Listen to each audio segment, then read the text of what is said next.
דניאל, שלום לך. שלום. תגיד לי, מאיפה אתה בא? איפה נולדת?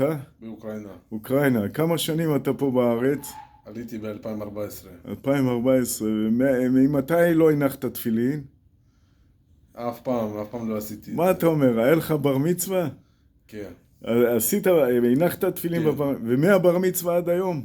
כן. לא הנחת תפילין. בן כמה אתה?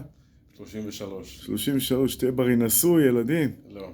הבנתי. בעזרת השם אני מאחל לך שתהיה לך אישה טובה.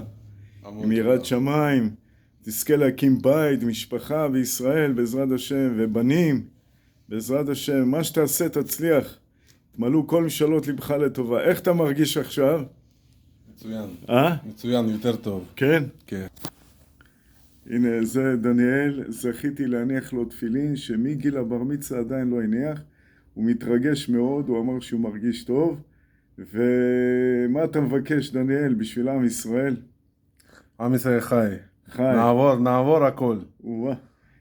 תבוא הגאולה בעזרת השם. נכון. תכף, מיד. נכון. בעזרת השם. וידנו תהיה על העליונה בעזרת השם. לחיים הרבה בריאות.